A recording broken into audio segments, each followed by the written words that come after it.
Et que pour moi, c'est une honte. Et il faut célébrer que le président Obama, soit-il, dise au président Kabila de respecter sa propre constitution. Vous avez vu Joseph Kabila demander au président Obama, à Hollande et à que sais-je encore, de respecter les constitutions. C'est anormal. Non, dans les communiqués du département d'État, même de la Maison Blanche, la presse a publié sur Internet. On peut lire tous les textes. Le communiqué est là. Il est revenu sur le fait que le président Kabila devrait ipso facto respecter la Constitution, réorganiser les élections dans les délais constitutionnels. Mon cher Mathieu, je pense que cette administration... D'accord. Une réaction. Une réaction de il va réagir. Non. Laissez-moi terminer. Quand on demande à quelqu'un, c'est un jeu de vocabulaire. Quand on dit... Non, s'il vous plaît. Vous avez avec moi ici tous les textes du département d'État. S'il vous plaît. Je pense que vous avez la police de débat et ils vont réagir. Lorsqu'on demande à quelqu'un... On a déjà largement dépassé le temps. Lorsqu'on demande à un président d'organiser les élections dans les délais, ça veut dire quoi? Organiser les élections dans les délais, c'est un jeu de mots, c'est respecter la Constitution. Or, ça c'est une interprétation, d'accord. Or, ce président Kabila lui-même qui devrait être le premier chante. Lorsque les spéculations qui sont devenues aujourd'hui chroniques sur les glissements ont commencé. Ça a commencé par quoi? Parce que vous voulez, à mon avis, falsifier l'histoire. Qui a déposé les 4 projets de loi à l'Assemblée nationale pour réviser la Constitution? Et aujourd'hui, vous dites que c'est l'opposition qui a inventé les glissements. Pourquoi vous aviez retiré ces 4 projets de loi à l'Assemblée nationale? C'est après le printemps Burkina Faso. Donc, nous ne devons pas aujourd'hui falsifier l'histoire. La volonté manifeste au départ. D'accord, qu'un glissement soit organisé. Laurent, vous avez déjà épuisé votre temps. Le projet de loi était à l'Assemblée nationale. Non, je n'ai pas fini mon temps parce qu'ils m'ont embrayé. Les 4 projets qui ont été déposés avaient pour nature d'orchestrer un glissement. Et lorsque l'opposition, à son unanimité, s'est levé comme un homme, avec les différentes manifestations historiquement gravées par notre population congolaise, après ces différentes manifestations, je crois que les velléités révisionnistes ont été réduites à néant. Voilà, aujourd'hui, on cherche une autre forme. Non, c'est très important, Mathieu. Merci, Mathieu. Qui dirige les entités territoriales aujourd'hui? C'est tous les bourgmestres, tous les administrateurs du PPRD.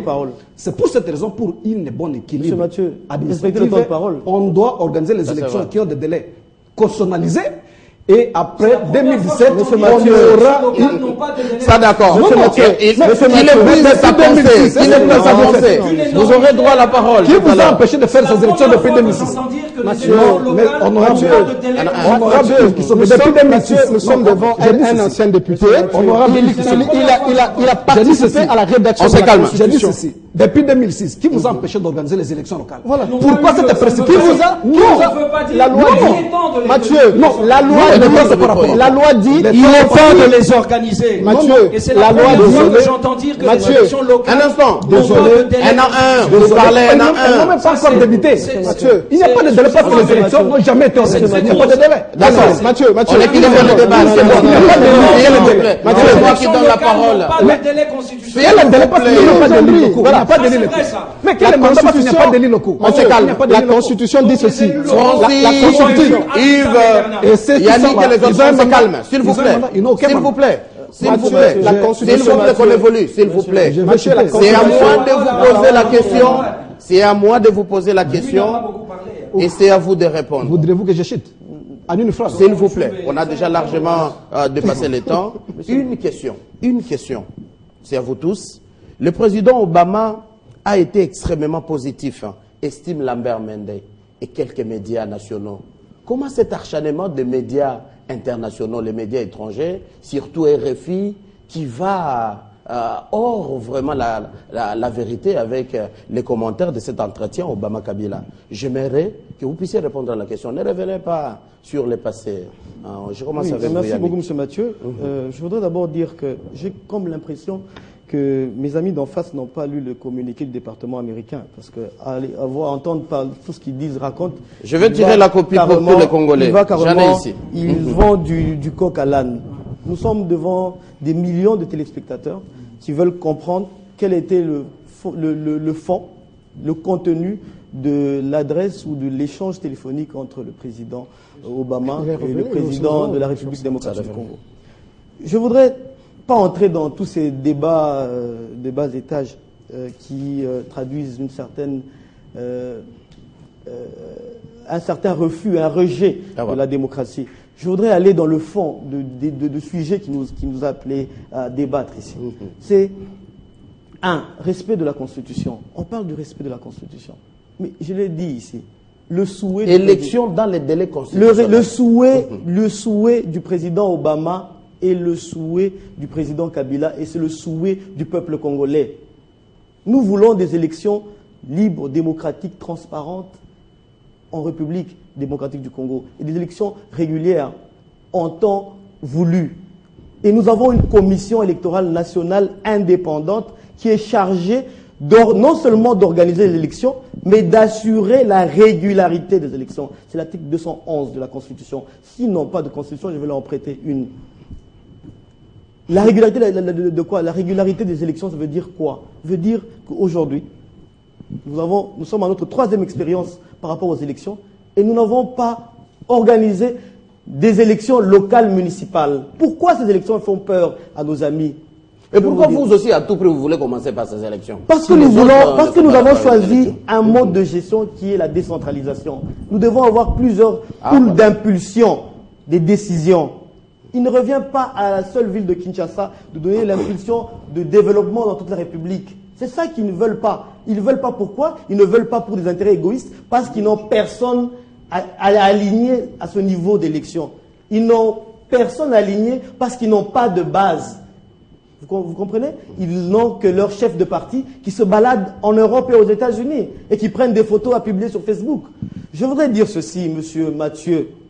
Je veux dire que nous ne sommes pas contents ou nous ne faisons pas la fête parce que le président Obama a dit au président Kabila, a reconnu que le président Kabila a ramené ce pays sur la voie démocratique. Le peuple congolais le sait. Ils savent d'où nous venons il y a 20 ans. Est-ce qu'il y a 20 ans, dans ce pays, dans cette ville, vous pouviez tenir des paroles comme tiennent ces gens, mes amis, mes compatriotes, excusez-moi le terme, dans cette ville contre le président Mobutu? Liberté d'expression. Est-ce que dans cette ville, vous pouviez dire Mobutu dégage? Vous pouvez le dire? Monsieur, nous avons cette histoire du Congo, nous la lisons tous, nous savons d'où nous venons. Aujourd'hui, cette liberté d'expression que vous avez, à aller jusqu'à insulter le président de la République. Yannick Chisola. Monsieur Mathieu, vous avez donné un temps de parole. Vous n'avez pas la paternité de cette C'est moi qui donne la parole, Yannick. J'équilibre le débat, Yannick. Quand le président Obama le reconnaît, nous savons que le peuple le reconnaît. Cette démocratie, c'est le fruit. Cette démocratie, Kabila, le président Kabila. D'accord, Yannick Chisola. D'accord, Yannick Chisola. Pour chuter, monsieur Mathieu. En quelques secondes, rapidement alors. Pour chuter, monsieur Mathieu, je pense que je comprends que l'irresponsabilité de l'opposition face à l'avenir de ce pays, l'opposition estime. Pourquoi au lieu de répondre à ma question, vous jetez des paroles? Non, monsieur Mathieu, je voudrais expliciter. L'irresponsabilité de l'opposition face à l'avenir de ce pays. L'opposition pense aujourd'hui que l'on ne doit pas construire l'avenir ensemble. L'avenir ensemble, cette démocratie que nous avons eue après des millions, après... Il faut chuter par là. Donc je pense qu'aujourd'hui, quand le président Obama le reconnaît, ce n'est pas seulement le président Obama, la population congolaise et cette population le reconnaît. Yannick, tu sois d'accord. Par cette confiance qu'elle donne au président Kabila. Yannick, tu sois d'accord. Kabila n'a jamais dit qu'il allait violer la Constitution. Donc, préparez-vous aux élections au lieu de faire des balades dans les pays étrangers. D'accord. Je vous donne la parole. S'il vous plaît. Je vous donne la parole. L'avancée démocratique. Laurent et les amis, s'il vous plaît. Je vous donne la parole. Il ne nous reste que 4 minutes. 1 minute à tout et chacun. Vous deux, Yves Kissombe et moi pour conclure l'émission. On commence. Mathieu. Beaucoup de questions sont restées en suspens. Voici ce que vous allez vous rendre compte que la majorité est agitée. La meilleure façon de débattre, l'élégance dans les débats veut que, même si l'autre était en train de débiter de bêtises, qu'on lui laisse terminer, vous aurez votre temps de parole et de réagir. Et vous avez vu que nous, dans notre camp, nous sommes sereins, nous attendons qu'il termine, même s'il est en train de dire du mensonge. L'opposition, la MP, est agitée. Mais mon ami Chisola parle de la régularité des élections. Et il doit avoir honte. Ce sont eux qui gèrent ce pays depuis longtemps. Depuis 2006. Même, s'il vous plaît, Mathieu, laissez-moi. Depuis 2006, les élections locales devaient être organisées. Les ont-ils organisées? Est-ce qu'il y a régularité des élections? La Constitution proclame que 36 mois après l'installation du gouvernement, en 2006, il doit y avoir effectivité de 26 provinces. Là, il ne faut pas oublier que Kamere était à l'Assemblée nationale. S'il vous plaît, c'est vous alors. S'il vous plaît, Mathieu. D'accord, on y va. Les ont-ils mis effectives, ces provinces, depuis 36 mois, depuis 2006 jusqu'à aujourd'hui? Aujourd'hui, parce qu'ils sont en perte de vitesse, ils estiment qu'il faut jouer avec des mots, il faut jouer avec le découpage pour mettre sur terrain leurs animateurs, afin de voir comment ils peuvent tricher, comment ils peuvent aller au glissement. Donc c'est une perte de temps parce que nous sommes organisés. Enfin, j'ai déjà une minute. Rapidement. Enfin, Mathieu, il a eu tout son temps. Vous dites, il dit que nous ne sommes pas prêts, nous nous baladons, le président de la République. Mais Mathieu, est-ce que le président Kabila avait-il un jour appelé M. François Hollande pour lui dire d'organiser des élections dans les délais constitutionnels? C'est quoi organiser les élections dans les délais constitutionnels? S'il vous plaît. C'est ça. Est-ce que c'est ça le débat? Laissez-moi répondre à ce qu'il a dit. Il est revenu sur ça. Il est revenu sur ça. Est-ce que le président Kabila a un jour appelé le président François Hollande pour le dire d'organiser les élections dans les délais constitutionnels? Organiser les élections dans les délais constitutionnels veut dire respecter la Constitution. Parce que lorsque vous organisez les élections dans un délai non constitutionnel, vous violez la Constitution. C'est simple, c'est un jeu de mots qui devient un mot de jeu. La parole à décider. Oui. Merci beaucoup Mathieu. Je voudrais dire ceci. S'il faut être honnête et scientifique, il faut reconnaître que le Congo, sur le plan de la phase démocratique, n'est plus à son stade d'il y a 20 ans. Ça, il faut le reconnaître. Il faut être honnête. Il y a quand même des avancées. Mais seulement là où nous ne sommes pas d'accord. C'est que la paternité de cette avancée n'appartient pas exclusivement au président Kabila. C'est là où vous péchez. C'est ce que vous ne voulez pas dire aux gens, que la paternité de l'avancée démocratique, timidement observée en ce jour, n'est pas l'œuvre exclusive du président Kabila. C'est l'œuvre de tous les Congolais, c'est les sacrifices que les Congolais ont fait, c'est les paris que les Congolais ont fait de ne plus revoir les atrocités de la dictature que nous avions observées pour qu'on aille vers l'avant. Malheureusement, la machine qui est mise en route aujourd'hui est pour bloquer ces avancées démocratiques. C'est pour cette raison que nous disons ceci. Le pouvoir d'organiser et de financer les élections. Organiser, c'est la CENI, financer, c'est le gouvernement. Depuis 2006 que nous avions eu les premières élections législatives et présidentielles, qu'il fallait commencer un peu plus tôt avec le cycle des élections locales. Jusqu'à présent, si elles n'ont pas été faites, ce n'est pas parce que l'opposition l'a refusé. Si aujourd'hui les sénateurs vont faire bientôt une décennie, ce n'est pas l'œuvre de l'opposition qui finance les élections. Donc les élections, le cycle électoral n'est pas régulier. Il faut d'abord finir avec la régularité du cycle qui connaît, n'est-ce pas, des ajambées regrettables, que des superfiges, alors qu'au jour où nous parlons aujourd'hui, toutes les administrations territoriales sont dirigées par le PPRD. Ça d'accord, Laurent. Alors, une petite question avant de vous lâcher, c'est en quelques secondes. On sait qu'à l'UNC, le candidat président sera Vital Kamerhe, même si on ne l'a pas encore annoncé officiellement. Au sein de l'ECD, vous avez un candidat président. Nous sommes légalistes, au temps opportun, nous allons nous prononcer. Nous ne sommes pas encore au moment de la campagne électorale. Nous aurons un congrès et on va désigner notre candidat. Nous sommes un parti qui a aujourd'hui une approbation du peuple. On aura un candidat aux élections présidentielles. Et vous, au niveau de l'UNC? Mathieu, j'aurais été à l'aise si vous retiriez ce que vous venez de dire. Nous sommes un parti démocratique, démocrate plutôt. Depuis hier, nous étions en réunion pour organiser notre congrès.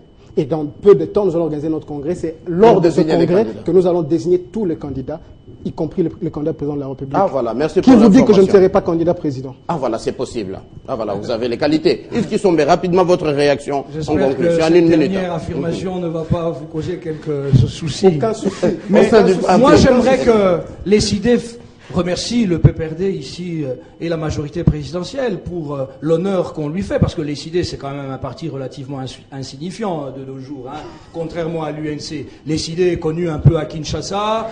En tout cas, il n'a pas détourné l'argent de l'État jusqu'à présent et il n'utilise pas les moyens de l'État. Remerciez-nous, les CID, c'est quand même sur les jamais utilisé les moyens de l'État. J'ai des amis à Ouvira, à Lubumbashi et à Befale, qui ne et connaissent pas aussi ce à Bassan parti. Koussou, qui me demandaient, mais c'est quoi les idées? On entend la Makelele et Nakinshasa et Sidé. Alors qu'ils attendent dealer attendez 2016, Non, après ce les que je veux élections, dire, c'est que le président de la On République conclut, hein. seul ne peut rien. C'est avec le concours des 70 millions, peut-être même plus, de Congolais qu'il peut faire les choses. Lorsque nous parlons du président Kabila pour souligner les mérites de la RDC, ça ne signifie pas qu'il est le seul à avoir fait les choses, bien au contraire. Mais il est le symbole de l'unité nationale, il représente la nation. Et c'est ça que vous devriez commencer à apprendre, c'est dans votre constitution. Merci beaucoup. Yves Kisombe, communicateur MP, Yannick Tissola, jeune leader PPRD, Laurent Ochumbe, cadre SID, parti de l'opposition, Francis Okito, cadre de l'UNC, opposition, cher Avital Kamere, merci à vous d'avoir répondu à notre invitation. Merci.